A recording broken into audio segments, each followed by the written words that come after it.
नमस्कार दोस्तों, स्वागत है आप सभी का एक बार फिर से हमारे इस चैनल धार्मिक ज्ञान पर। घर पर आई बहू, पत्नी तथा अन्य किसी भी स्त्री को यह एक चीज अवश्य देनी चाहिए। दोस्तों, एक बार नारद जी भगवान श्री कृष्ण से मिलने के लिए द्वारिका पधारते हैं।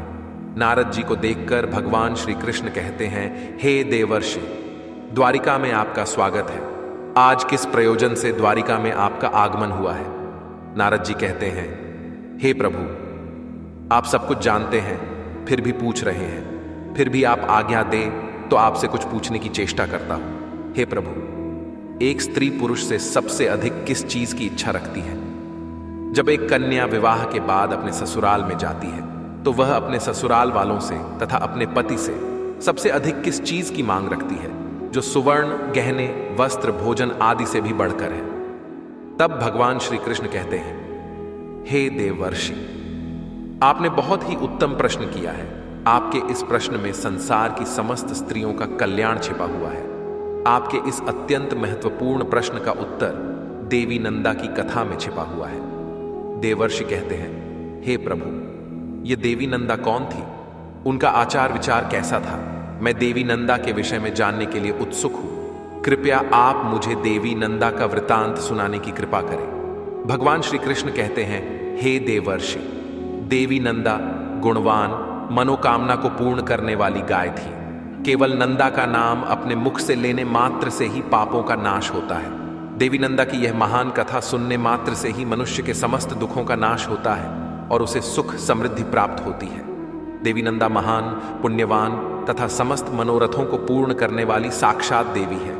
इसीलिए आज मैं आपको इस महान नंदा की कथा सुनाता हूं। इसीलिए आप ध्यानपूर्वक इसे पूरा जरूर सुनिए।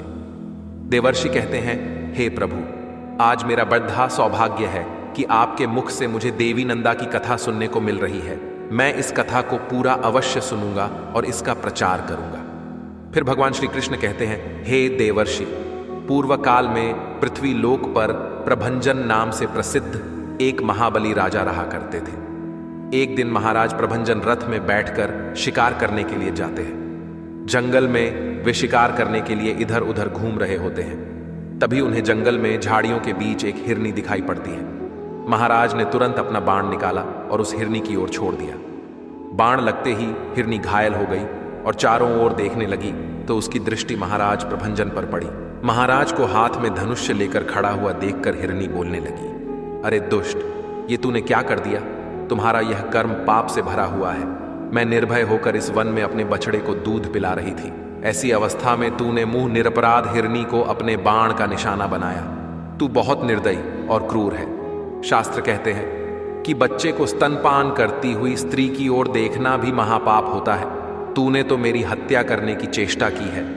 अब मेरी मृत्यु के बाद मेरे बछड़े का क्या होगा? उसकी रक्षा कौन करेगा? हे निर्दयी राजा, तेरे इस पाप के लिए मैं तुझे श्राप देती हूं कि तू इसी क्षण कच्चा मांस खाने वाला व्याघ्र हो जा और इसी वन में तू निवास कर। उस हिरनी का श्राप सुनते ही महाराज प्रभंजन के पसीने छूटने लगे और वह हिरनी से क्षमा याचना करने लगा। महाराज उस हिरनी के सामने बैठकर हाथ जोड़कर प्रार्थना करने लगा, हे कल्याणी, मुझे क्षमा करो। मैं नहीं जानता था कि तू बच्चे को दूध पिला रही है। मैंने अनजाने में ही तेरा वध किया है। कृपया मेरी इस भूल को क्षमा करो और मुझे इस श्राप से मुक्ति की अवधि बताओ। फिर वह हिरनी कहने लगी, हे राजन, आज से 100 वर्ष बीत जाने के बाद इस वन में नंदा नाम की गाय आएगी। वही तुझे इस पाप से मुक्ति दिलाएगी। और फिर राजा तुरंत ही एक बाघ के रूप में बदल गया। उस बाघ का आकार बहुत ही बड़ा और घोर भयानक था। वह बाघ उसी वन में काल के वशीभूत रहते हुए मृगों को, अन्य चौपाइयों को तथा मनुष्यों को भी मारकर खाने लगा। वह बाघ स्वयं की निंदा करते हुए कहता था, हाय, अब मैं फिर से कब मनुष्य शरीर धारण करूंगा? इस बाघ की योनि में रहकर मेरे द्वारा पुण्य नहीं हो सकते। एकमात्र हिंसा ही मेरी वृत्ति है। इसके द्वारा तो मुझे सदा दुख ही प्राप्त होंगे। इस प्रकार से कैसे मैं इस श्राप से मुक्त हो पाऊंगा? जब उस वन में रहते हुए 100 वर्ष बीत गए, तब एक दिन वहां पर गायों का एक बहुत बड़ा झुंड उपस्थित हुआ। उस वन में घास और जल की विशेष सुविधा थी। उसी कारण से गायें वहां पर चरने के लिए आई थी। उस गायों के झुंड में एक बहुत ही सुंदर तथा संतुष्ट रहने वाली गाय थी। उसका नाम था नंदा। वही उस झुंड की प्रधान थी तथा सबसे आगे निर्भय होकर वह चला करती थी। एक दिन वह अपने झुंड से बिछड़कर चरते चरते उस बाघ के सामने पहुंच गई। बाघ उस गाय को देखते ही खड़ा हो गया और उसके पास जाकर कहने लगा, हे गाय, आज विधाता ने तुझे मेरा ग्रास नियत किया है, क्योंकि तू स्वयं यहां चलकर आई है। उस बाघ के रोंगटे खड़े कर देने वाले निष्ठुर वचन सुनकर उस गाय को अपने बछड़े की याद आने लगी। उसका गला भर आया और वह रोते हुए अपने बछड़े के लिए हुंकार करने लगी। उस गाय को रोता हुआ देखकर वह बाघ बोला, अरे गाय, क्यों रोती हो? इस संसार में सभी प्राणी अपने कर्मों का फल ही भोगते हैं। तू खुद मेरे पास चलकर आई है, इससे जान पड़ता है कि तेरी मृत्यु आज ही लिखी हुई है। फिर तू व्यर्थ ही शोक क्यों कर रही है? अच्छा तो बता, तो रोई किस लिए? उस बाघ की बात सुनकर नंदा ने कहा, हे बाघ, तुम्हें नमस्कार है। मेरा सारा अपराध क्षमा करो। मैं जानती हूं कि तुम्हारे पास आए प्राणी की रक्षा असंभव है, अतः मैं अपने जीवन के लिए शोक नहीं कर रही हूं। मेरी मृत्यु तो एक न एक दिन होगी ही, किंतु हे बाघ, मैंने अभी कुछ ही समय पहले एक बछड़े को जन्म दिया है। यह मेरा पहला बछड़ा होने के कारण वह मुझे बहुत प्रिय है। मेरा बछड़ा अभी दूध पीकर ही जीवन चलाता है, घास तो वह खा नहीं सकता। इस समय वह घर में बंधा हुआ है और भूख से पीड़ित मेरी राह देख रहा है। उसी के कारण मुझे शोक हो रहा है। मेरे ना होने पर मेरा बछड़ा कैसे जीवन चलाएगा? मैं पुत्र स्नेह के वशीभूत हूं और उसे दूध पिलाना चाहती हूं। मुझे थोड़ी देर के लिए जाने दो। मैं अपने बछड़े को दूध पिलाकर प्यार से उसका मस्तक चाटूंगी और उसे कुछ उपदेश देकर अपनी सहेलियों से उसकी रक्षा करने का वचन लेकर तुम्हारे पास लौट आऊंगी। उसके बाद तुम इच्छानुसार मुझे खा लेना। यदि मैं फिर से लौट कर नहीं आई तो मुझे वही पाप लगेगा जो माता पिता का वध करने से लगता है, जो सोते हुए प्राणी को मारता है, जो एक बार अपनी कन्या का दान करके फिर उसे दूसरे को देना चाहता है। उन्हें जो पाप लगता है वही पाप मुझे लगेगा।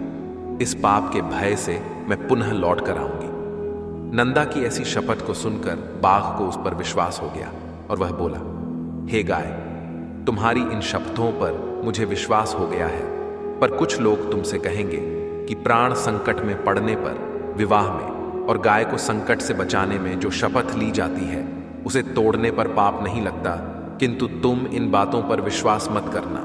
इस संसार में कितने ही ऐसे नास्तिक हैं जो मूर्ख होते हुए भी खुद को पंडित कहते हैं। वे तुम्हारी बुद्धि को भ्रम में डाल देंगे। जिनके चित्त पर अज्ञान का पर्दा पड़ा है वे तुच्छ मनुष्य कुतर्क लगाकर तुम्हें शपथ तोड़ने के लिए भी कहेंगे, लेकिन तुम अपने वचन का पालन करना। फिर नंदा बोली, हे बाघ, तुम्हारा कथन सत्य है, मैं वचन का पालन अवश्य करूंगी। फिर बाघ ने कहा, हे गाय, अब तुम जाओ, अपने पुत्र से मिलो, उसे दूध पिलाओ, उसका मस्तक चाटो तथा अपनी सहेलियों से मिलकर शीघ्र ही लौटकर यहां आ जाओ। फिर वह गाय उस बाघ से आज्ञा लेकर वहां से चली गई। उसके मुख पर आंसुओं की धारा बह रही थी। वह अत्यंत दुखी भाव से कांप रही थी। उसके हृदय में बड़ा दुख था। जैसे ही वह गोष्ठ पर पहुंची, उसने अपने बछड़े की पुकार सुनी और वह दौड़कर अपने बछड़े के पास पहुंच गई और आंसू बहाने लगी। अपनी माता को रोता हुआ देखकर बछड़ा बोला, हे माता, आज तुम अत्यंत डरी हुई दिखाई पड़ती हो, क्या हुआ? फिर नंदा बोली, बेटा, स्तनपान करो, यह हमारी अंतिम भेंट है। अब से तुम्हें माता का दर्शन नहीं हो पाएगा। आज एक दिन मेरा दूध पी लो, मुझे अभी लौट जाना है। मैं बाघ को वचन देकर आई हूं। भूख से पीड़ित उस बाघ को मुझे अपना जीवन अर्पण करना है। बछड़ा बोला, मां, तुम जहां जाना चाहती हो वहां मैं भी चलूंगा। तुम्हारे बगैर मैं कैसे जी पाऊंगा? तुम्हारे साथ मेरा भी मर जाना अच्छा है। तुम न रहोगी तो मैं अकेले भी तो मर ही जाऊंगा। यदि बाघ तुम्हारे साथ मुझे भी मार डालेगा तो निश्चय ही मुझको उत्तम गति मिलेगी जो मातृभक्त पुत्र को मिलती है। अतः मैं तुम्हारे साथ अवश्य चलूंगा। माता से बिछड़े हुए बालक का जीवन बहुत दुष्कर होता है। दूध पीने वाले बालक के लिए माता के समान संसार में दूसरा कोई नहीं है। माता के समान रक्षक, माता के समान आश्रय, माता के समान स्नेह, माता के समान सुख तथा माता के समान देवता इस लोक में तो क्या परलोक में भी नहीं है। फिर नंदा ने कहा, बेटा, मेरी मृत्यु नियत है, तुम वहां मत आना।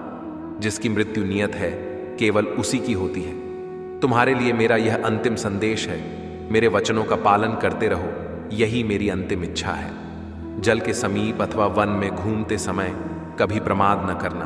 प्रमाद करने से सभी प्राणी नष्ट हो जाते हैं। लोभ करके ऐसी घास को चरने के लिए कभी मत जाना जो किसी दुर्गम स्थान में उगी हो, क्योंकि लोभ करने से सर्वनाश हो जाता है।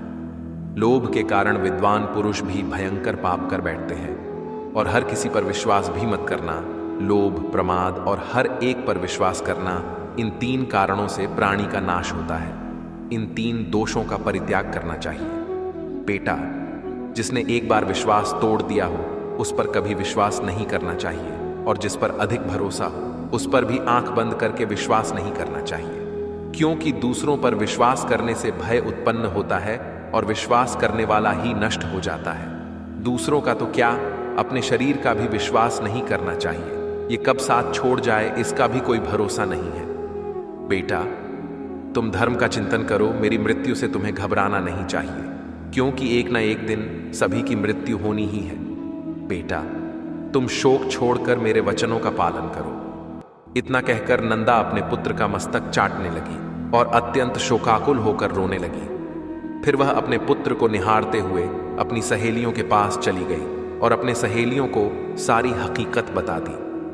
नंदा कहने लगी, हे सखियों, मैंने जाने अनजाने में यदि तुमसे कोई भी अप्रिय बात कह दी हो अथवा कोई अपराध किया हो तो उसके लिए तुम मुझे क्षमा कर देना। मेरे जाने के बाद मेरे बालक पर सदा क्षमा भाव रखना। मेरा बछड़ा दीन, अनाथ और व्याकुल है, उसकी तुम रक्षा करना।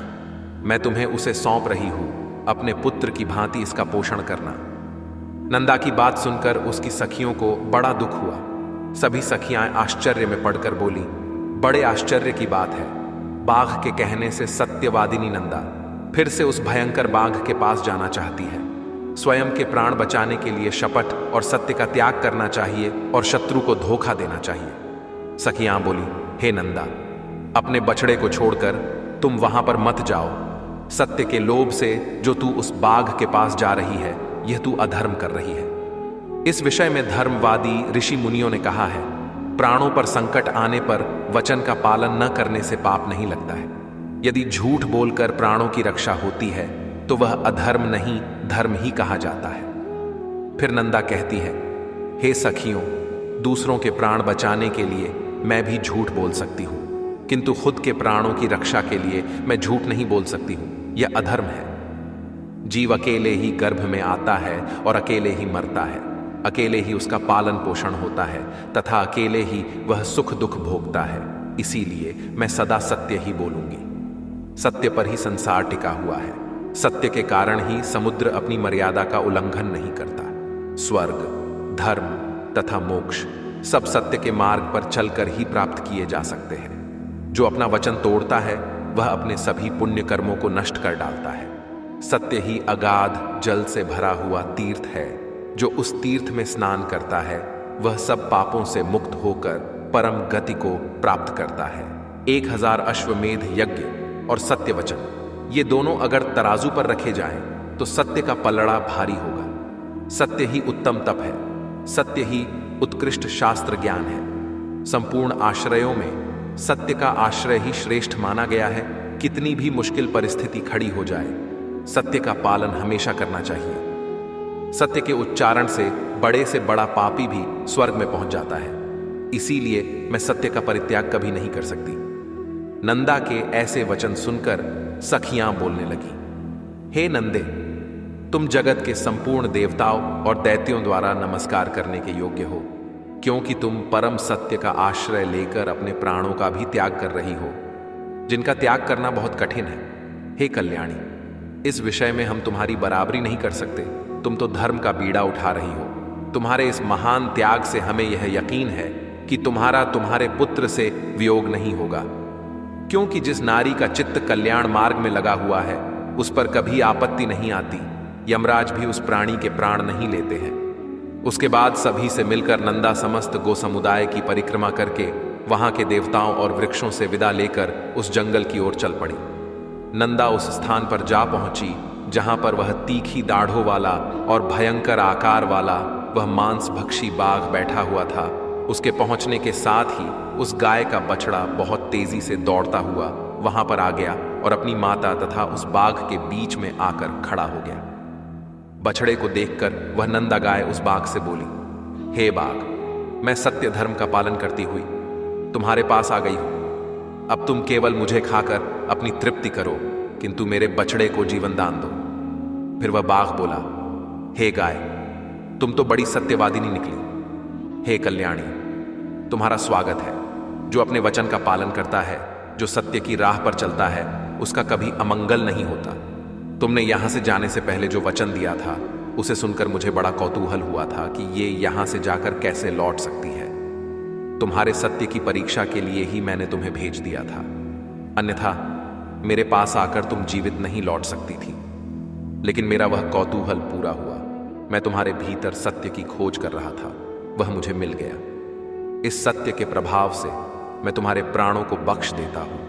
आज से तुम मेरी बहन हो और यह तुम्हारा पुत्र मेरा भांजा हो गया। हे कल्याणी, तुमने अपने आचरण से मुझ जैसे महापापी को यह उपदेश दिया है कि सत्य पर ही संपूर्ण लोक टिका हुआ है, सत्य के ही आधार पर धर्म टिका हुआ है।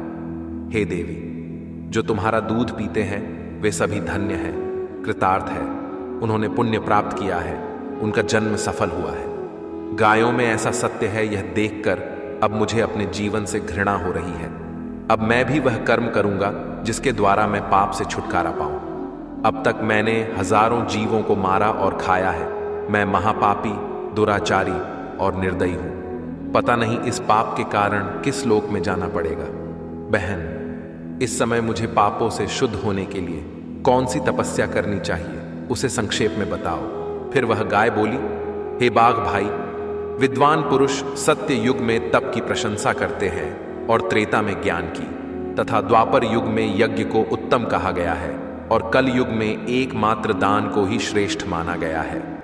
सभी दानों में एक ही दान सर्वश्रेष्ठ है, वह है समस्त प्राणियों को अभय दान। इससे बढ़कर दूसरा कोई दान नहीं है। जो समस्त प्राणियों को अभय दान देता है, वह सभी प्रकार के भय से मुक्त होकर परब्रह्म को प्राप्त होता है। अहिंसा के समान न कोई दान है और न कोई तपस्या है। जिस प्रकार से हाथी के पैर के चिन्हों में सभी प्राणियों के पैर के चिन्ह समा जाते हैं, उसी प्रकार से अहिंसा के द्वारा सभी धर्म प्राप्त हो जाते हैं। पुरुष को अपनी पत्नी की सदैव रक्षा करनी चाहिए। जो पुरुष अपनी पत्नी को अभयदान देता है, उसकी पत्नी 7 जन्मों के लिए उसी की हो जाती है। शरण में आई हुई स्त्री को अभयदान देना चाहिए।